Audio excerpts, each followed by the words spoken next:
And on the phone now, we have Kevin Gosztola. He is a journalist with Firedoglake.com. And Kevin, thank you for joining us. Thanks for having me.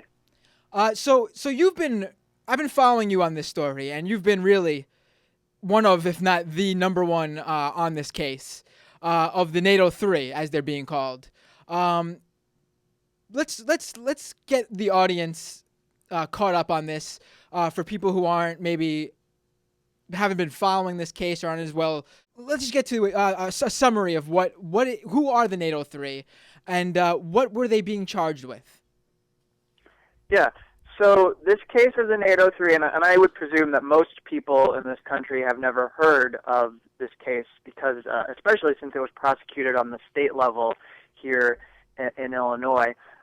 This case of the NATO3 involved people, their names are Brian Jacob Church, Brent Betterly, and Jared Chase.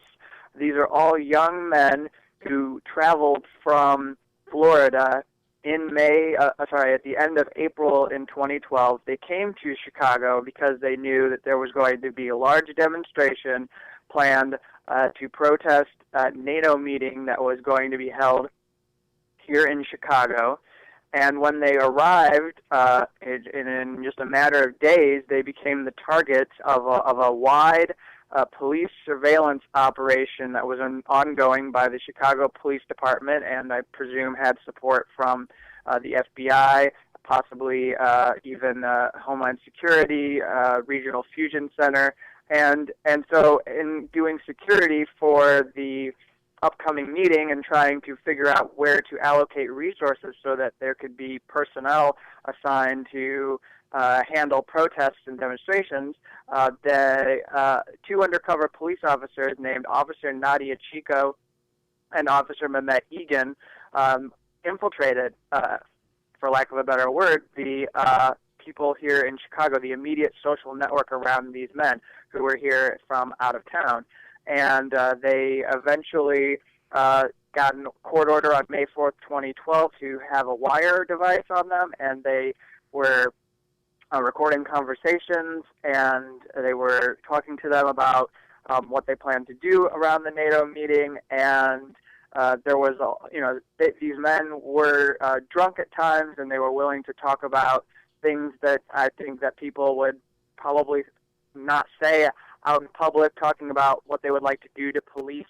Some of it was violent, but they never actually got them on any recordings plotting any sort of conspiracy.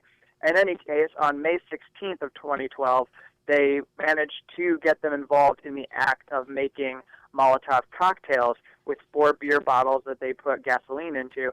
And that night, they were raided. They were arrested along with 6 other people.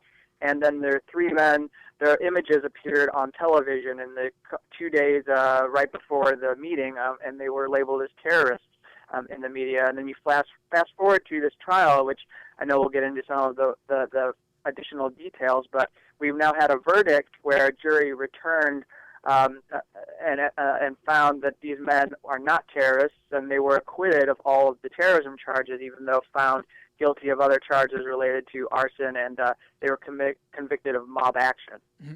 Is it known how the police or the FBI why they decided to go after Church, Betterly, and Chase? How the 3 of them were singled out for this operation?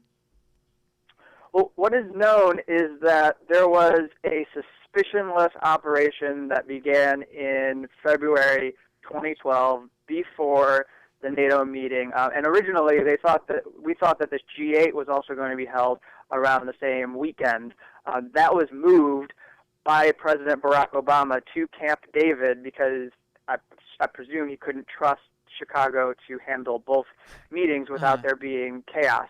And so the reason I'm getting into this is because they were in coffee shops, they were in punk rock shows, they were going to public meetings, meetings of Occupy Chicago. They had people there in plain clothing who weren't, declaring themselves as police officers. They were taking notes of innocent activity protected under the First Amendment of organizing, and they were writing down stuff, and they were looking for people who they thought would pose a risk of violence at the NATO meeting.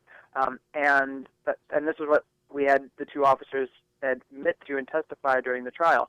And so they, through introductions with other activists, these officers all arrived at Betterly Church and Chase when they arrived here in Chicago, and they became the subject of their operation because I think they found that they were willing to talk. They weren't very careful about what they were saying. They were talking about things that they would like to do with different explosives, although I emphasize that there was no plan and they were just talking. And despite the efforts to build a case and produce evidence, the prosecutors in this case did not, in my view, as I was watching the proceedings, show that there was any conspiracy beyond being of this mind that they needed to defend themselves against police, because in their adolescent view of protests, they had seen police attack protesters before, and they thought they needed to wear things like gas masks, or they needed to prepare to defend themselves when they were going to be attacked by police at the NATO meeting protests. And that, I think, influenced them. And also on May 9th, I will add, while they were here in Chicago, they were stopped in a baseless stop by police, and one of the officers threatened to beat their skulls in with a billy club, just like 1968, the Democratic National Convention. So the animosity that they had felt as they were being targeted had some merit, had some justification. Mm-hmm. So with the undercover officers, Nadia and Mehmet, can you go into a little bit of how they brought these three along for certain? Were the ideas planted into them? Did they come here with the idea of doing something specific? Could you go into a little bit of what the undercover officers' influence was over what exactly was going on? Yeah, so these officers started out allegedly with going after Brian Jacob Church, and before they had a wired device on May 2nd, they met him at a restaurant called the White Palace Grill, and he sat down and he asked them, obviously not knowing that they're police, to take out the batteries in their cell phones, and he did, and then they claim, and we have none of this on tape. This is all based off the credibility of these officers. If you trust these people, then you believe what they said. Mm-hmm. But if you see in testimony that they have been less than forthright in their answers, then you might question the story that has been created. Because when Church arrives, we had a surveillance photo of Church arriving.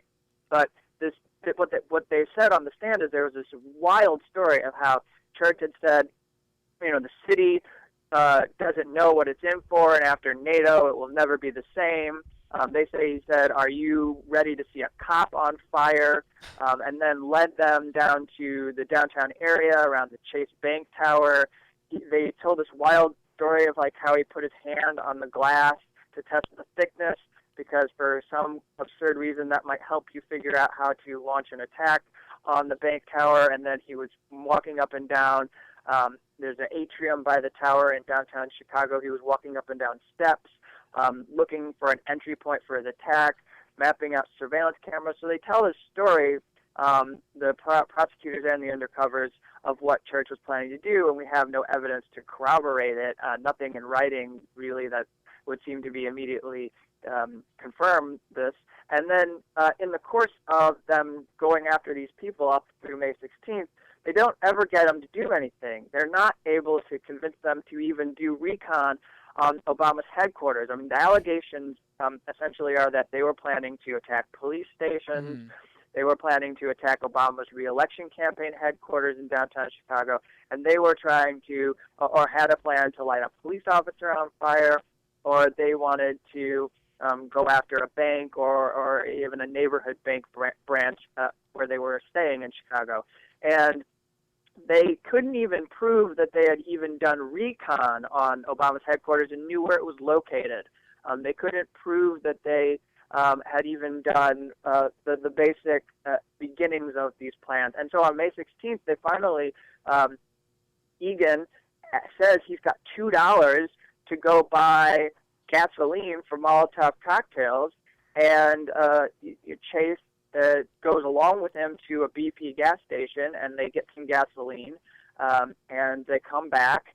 And on that day, the undercover officers, are the first ones to raise the issue of making Molotov cocktails. And then they're on the porch, and they filled the bottles 3/4 of the way with gasoline, 4 of them. Church is on the other end of the porch, not really involved in the act. Federally, they can't actually prove that where he was. The defense attorneys say he was inside the house and are insistent. The prosecutors say he was sitting on steps and was giving instructions. But if you ask the officers, they don't really know where he was, so it's not clear that he's part of the act. And they know that Chase was pouring gas, so he's more culpable in this instance. But Egan cuts the wicks. He cuts the bandanas that are put into the bottles in order to make them, and then he possesses. He takes the bottles and he puts them in his backpack. And the NATO3, never ever have control of these made Molotov cocktails. And now, even though they were acquitted of terrorism charges, they were convicted of this possessing of an incendiary device with the intent to commit arson, and that is an offense, a major felony that could be a potential sentence of up to 30 years in prison for each of them. So, but they had never really had an opportunity to control this incendiary device. So it sounds like what the case really was hoping for, what the state's case was really hoping for was that the jury would obviously believe the police officers' side of the story over these 3 protesters. So, and I know you were present for the trial. Can you take us in and just give us a little bit about what was going on from inside the courtroom? How was the jury taking things? What the police officers were saying? What I would emphasize is that this is a fantasy of radical terror that was brought into the courtroom by prosecutors. And they had created this narrative about these 3 men. And this is very serious. I actually am going to take a quick moment to go up to the trial just so people can understand how these men were treated. Now that they've been acquitted by a jury, they were labeled terrorists before, in the early phases, in the hearings, in the first hearing after they were arrested, one of the first, they're brought in shackles and chains into a courtroom, and they don't even do this to murderers. They were brought in shackles and chains. Their bail is set at $1.5 million. The state had actually wanted bail for each of them to be set at $5 million because they said these are dangerous terrorists. They were held in protective custody in Cook County Jail here in Chicago, which means essentially they're subjected to some conditions that are very similar to solitary confinement. And now they've been acquitted, and the reason they were acquitted is because there's no evidence to support this being a terrorism case. And I want to quickly just add that this is I mean, the whole idea of this case was hinging on the convicting them of terrorism, and the state lost. Right. Yeah. It was under the state terrorism law that they prosecuted these people. However, it has the markings of a federal case, and a key wrinkle to this is that the federal government did not prosecute these men, and I think it's because the Secret Service couldn't confirm the threat to Obama's campaign headquarters. So in the trial, what you had is these charges of material support for terrorism and charges of conspiracy to commit terrorism, and the possession offense, the possession of an incendiary device with the intention to commit terrorism. And they had no basis for bringing those charges, and they couldn't prove those in the courtroom. But they wove this incredible story on the last day of the proceedings and closing argument of how they were providing material support, and talked about the different things of, like, you had currency, so that's material support, because they scraped together some funding to buy the gas, to do gas jugging, because they did gas jugging all the way up from Florida to Chicago, and Brent Betterly has a food stamp card, and they had public assistance, and they had a guy who they hoped would do a Western Union transfer of cash to them so they could help get themselves to Chicago, and they kept going down this list of like lodging and training. The training was apparently 3 minutes where they talked to each other about how to de-arrest, which is like when the police want to arrest you and you say you're going to do some kind of defensive maneuver to get the police off of you, and they remove the person who's being arrested and bring them to safety. They only did that for like 3 minutes. So how does that count as Al Qaeda militarized type training? You know, and so they weaved this incredible narrative, and they had nothing to back it up. And they called these men terrorists in the courtroom, and they even gave them terror-sounding nicknames. I'll just quickly say that they called the one guy, Brent Betterly, was Professor Molotov. Wow. Jared Chase was Captain of Napalm, and and Jacob Church was Mr. Cop on Fire himself. Very inflammatory, Wow. and the jury didn't buy into any of this. They came back and they stood up to the fear and the innuendo that was thrown in their face by these prosecutors, and saw the case for what it should have been brought as. In the initial phase, it should have been brought as a case of, did these guys intend to commit arson? I mean, I think it's amazing with this case is that, I mean, it shows that a jury, you know, essentially United States citizens are able to tell what is and isn't a terrorist. And they saw that these three kids essentially were not engaging in terrorist acts. And I think it's an interesting case. And I know they were charged with, what was it they were charged with again? One was solicitation to commit arson. What was the other? Yeah, they had possession of an incendiary device with intent to commit arson, was what they were convicted of. And so when do the sentences from that come down? So the sentencing for them is not scheduled yet. They have a date coming up on February 28th. But I guess the main takeaway from this is that I believe that the jury got the idea that terrorism was being trivialized. Yes. And that was very clear from the defense attorneys. Kevin Gosztola, Firedoglake, thank you so much for joining us today. Thank you.